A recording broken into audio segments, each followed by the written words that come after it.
O 19º vídeo de sebo, nós vamos tratar da peça de Ésquilo, As Suplicantes. As Suplicantes, que foi uma das 7 peças remanescentes que chegou até a gente. Ésquilo, que em sua vida ele nasceu em 525 e morreu em 456 a.C. Essa peça, As Suplicantes, ela é encenada em 463 a.C. E Ésquilo escreve peças de tragédia desde os 26 anos. Ao todo, os registros que se tem é que foram mais de 90 peças escritas entre tragédias e dramas satíricos, mas só 7 chegaram até a gente. Das 7, Agamemnon, Coéfaras, Eumênidas, os persas que nós tratamos no vídeo anterior, Prometeu acorrentado, os 7 contra Tebas e As Suplicantes. Essa peça, As Suplicantes, que foi encenada em 463, historicamente dizem que ela foi escrita em 468 a.C. Das 7 peças que chegaram até a gente de Ésquilo, durante muito tempo foi considerada a mais fraca. Uma das mais fracas é essa As Suplicantes. E para surpresa de muitos críticos, a partir do século XX, essa peça ela ganha, As Suplicantes ganha de uma dimensão em termos do seu conteúdo, em termos de crítica.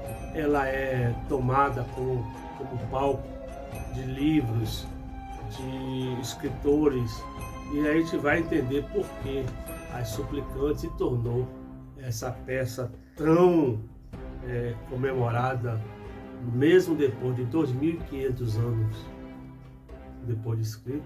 Ela se tornou uma peça extremamente atual. Então, do que se trata As Suplicantes, a peça? Ésquilo, inclusive, está sempre colocando nas peças dele algum contexto histórico do propósito da referida peça que ele está tratando. O Ésquilo, ele é um daqueles tragediólogos que fazia uma interlocução entre os deuses e os homens. Coloca-se inclusive que 4 verdades estavam nas peças de Ésquilo. Dentre as verdades, uma do divino, dos numes. Que eram os numes, né?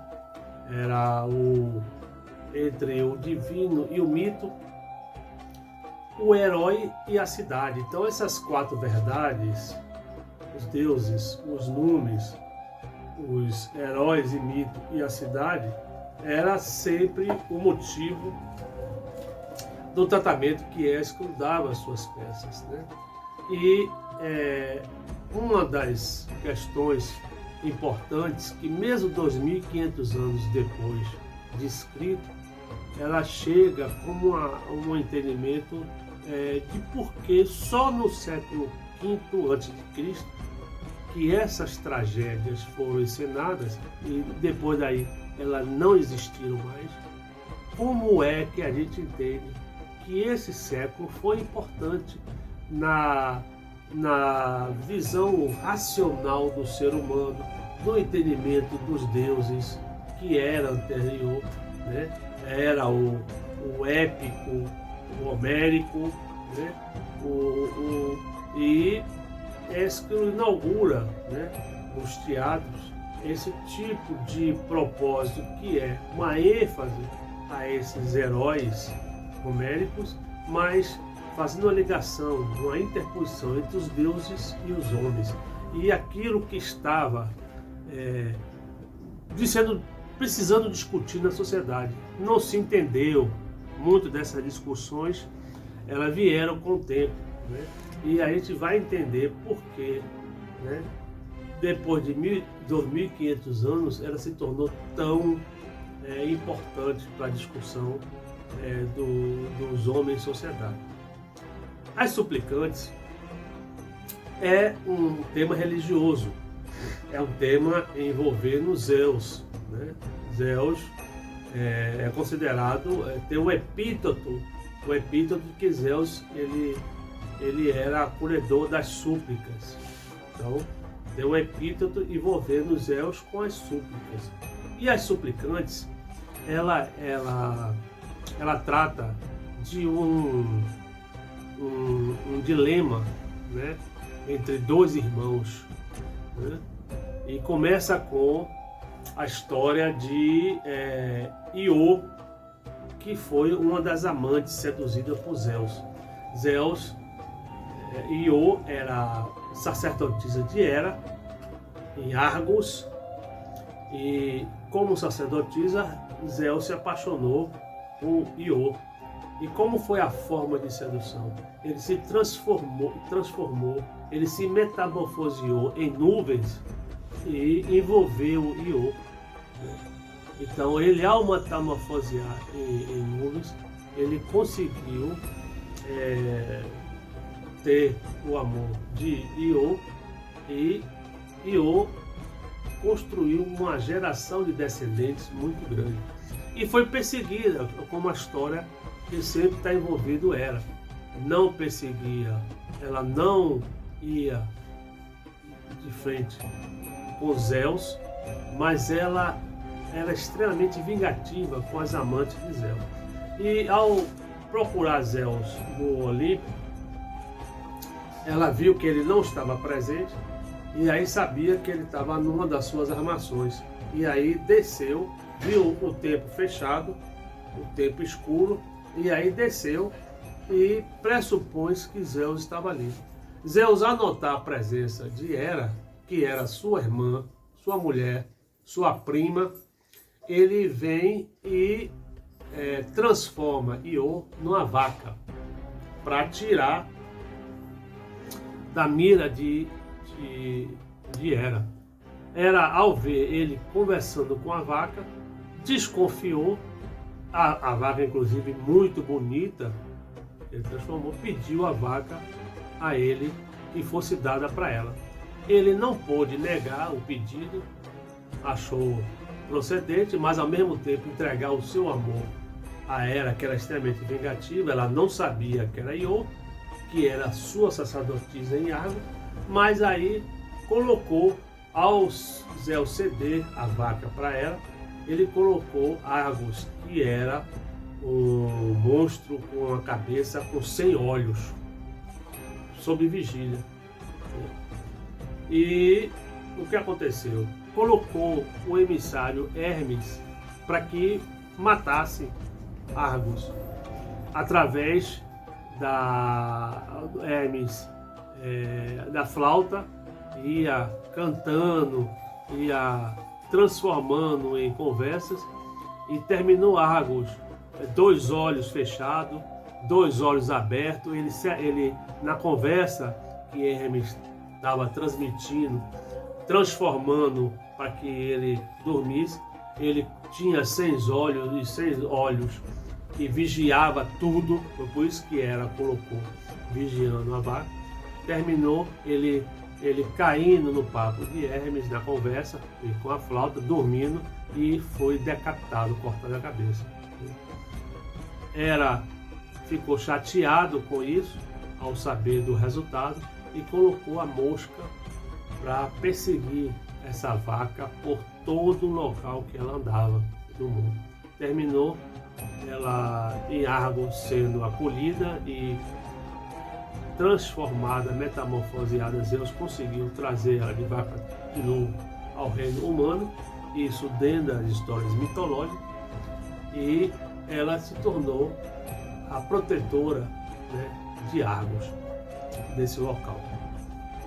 E aí começa a história das suplicantes, começa a encenação da peça de Ésquilo. Nessa sucessão de filhos, Ébafo, que foi o primeiro filho de Iô, com Zeus, aliás, e é pai de Tiro, da Fenícia, que é o pai de Cádmo. Olha as histórias como vem.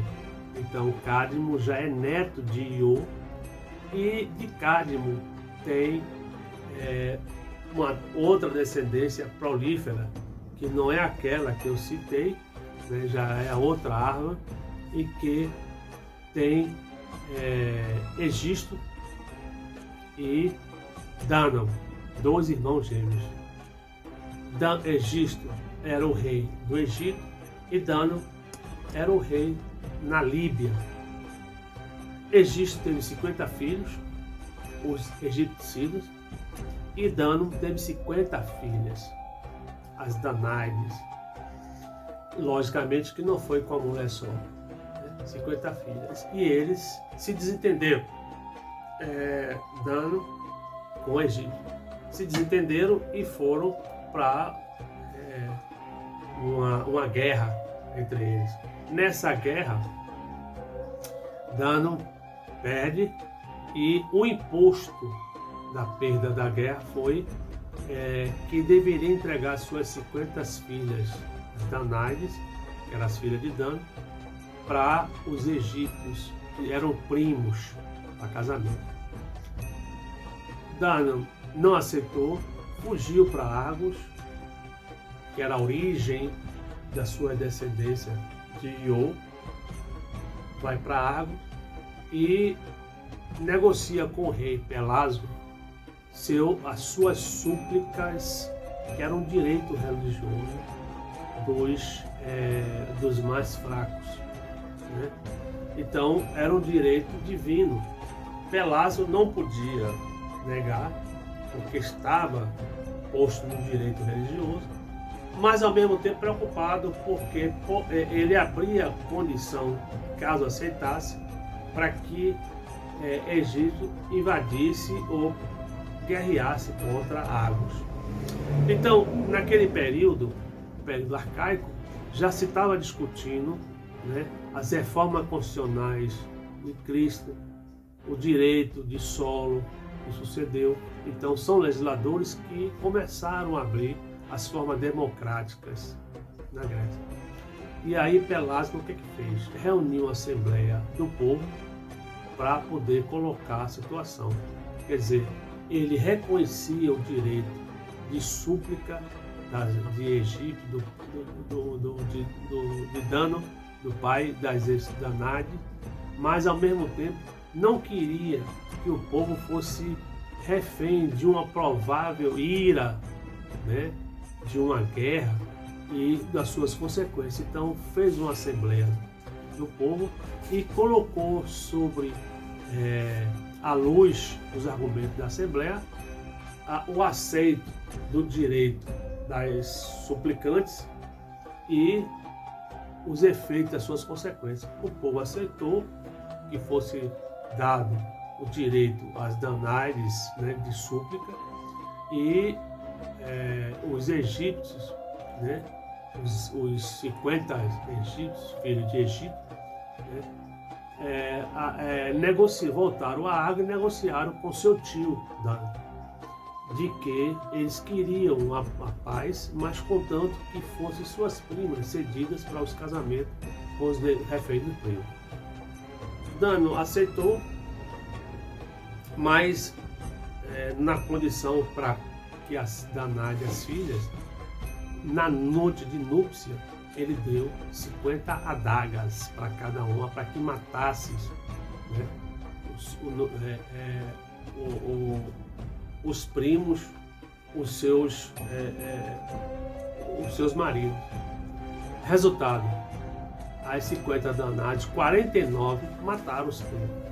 E uma, a mais velha, Hipermnestra, não matou o marido, Linceu, se apaixonou e não matou. Dani, o pai, quase mata Clitemnestra, né? E Linceu não matou por uma questão de, na discussão, terminando acordando, e ele aceitou, né? O que é que isso gerou? Isso gerou na peça uma situação que nos remete aos que o século XX levantou, né? Sobre a questão na Grécia do androcentrismo. O que é o androcentrismo? Uma sociedade que era preparada só para os homens. Nesse período arcaico e clássico, a Grécia ela vivia dos feitos heróicos de Homero, né? Então todos os homens, a chamada isonomia, que era só os homens igual, eles tinham uma educação, a paideia. O que é a paideia? Era uma educação voltada só para esse propósito. Era uma forma educativa, viril, do guerreiro, dos feitos heróicos. Então era uma sociedade só de homens.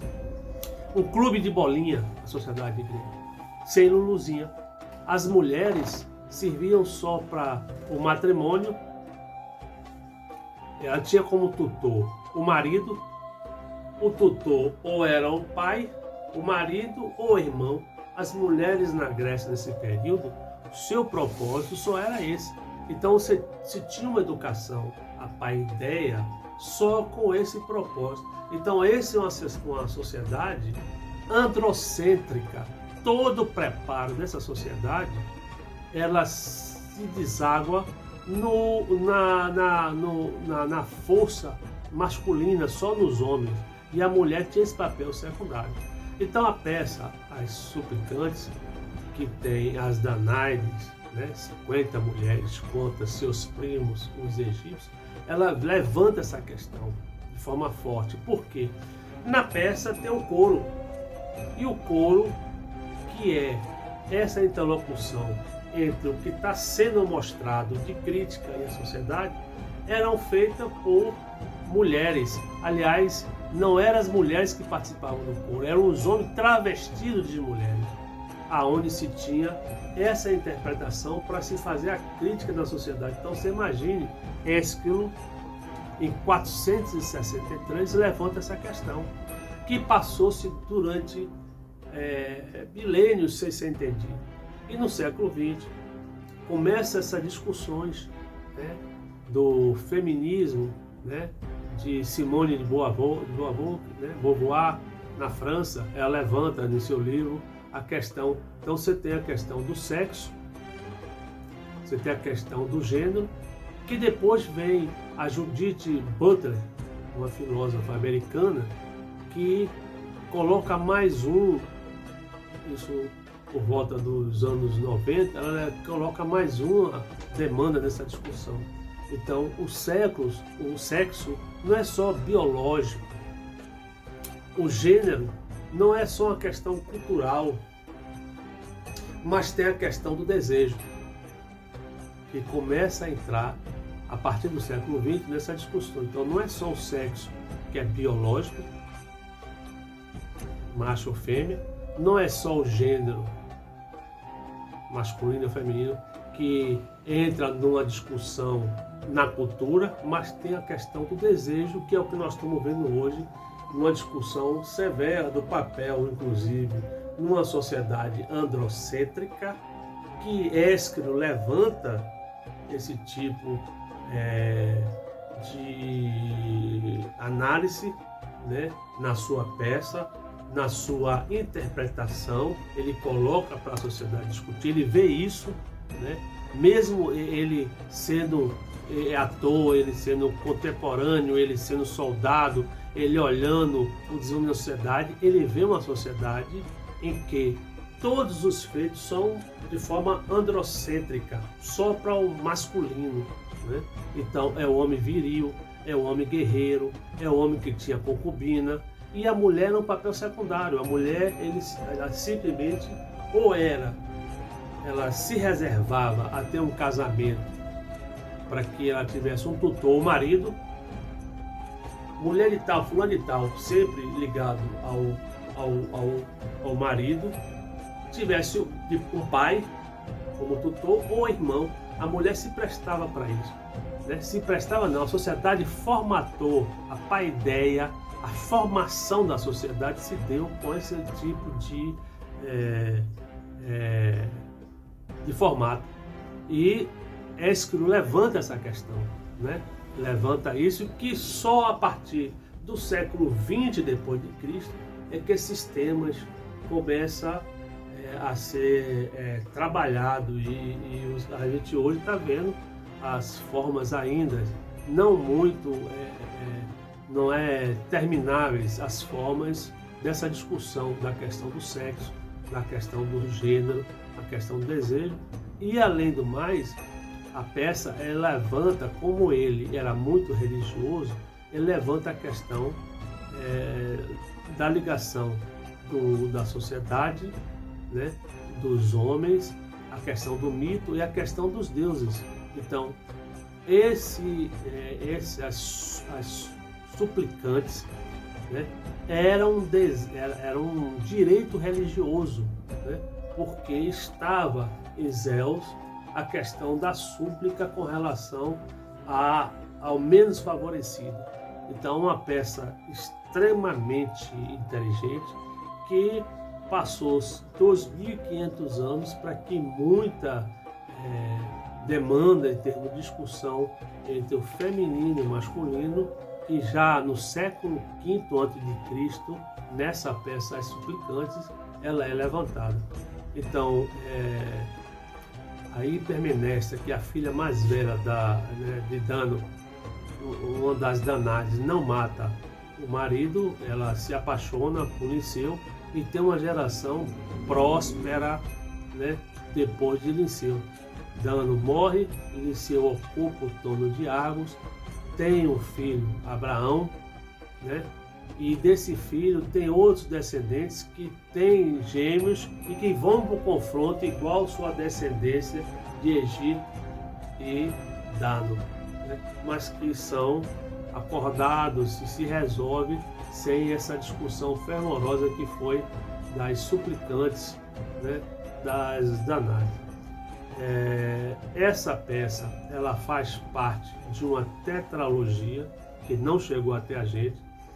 São 4 peças, a Egípcio, né, uma peça satírica, a Mímon, as Suplicantes e as Danaides. Só as Suplicantes chegou até a gente, né? Foi uma peça premiada na época, porque ao ser encenada no teatro grego, fez com que a sociedade refletisse essas questões que não eram tão claras assim, né? Não era uma coisa que pudesse se romper, né, a qualquer gosto. Mas Ésquilo levantou isso no século V a.C., a questão de uma sociedade androcêntrica, a sociedade formatada, ela é educada, a paideia. O termo paideia do grego significa isso, é uma educação voltada só para esses propósitos, né? O homem viril, o herói, o guerreiro, uma sociedade que o homem podia ter concubina, podia ter mulher, e as mulheres tinham um papel secundário, né? Ela só veio romper, né, com essa tradição praticamente nos séculos vindouros, né, depois que esses temas foram levantados. Mesmo tendo a importância da peça, do coro que fazia, né, essa discussão entre o que estava sendo dito dos atores e a sociedade, o coro que teria que ter representação feminina, mas as mulheres não eram representadas no coro, né? As Bacantes, que foi uma peça, né, que eu falei anteriormente, era um coro, uma parte de Bacantes, porque eram sacerdotisas de Dionísio. E essas Suplicantes que, na representação do coro, as mulheres escolhidas, ela deveria ser, né, as suplicantes, eram homens travestidos de mulheres que levantavam essas discussões com que o ator apontava e para que a sociedade entendesse. Você veja o papel que teve, né, as peças nesse tipo de analogia para que houvesse uma racionalização. E só isso existiu só no século V a.C.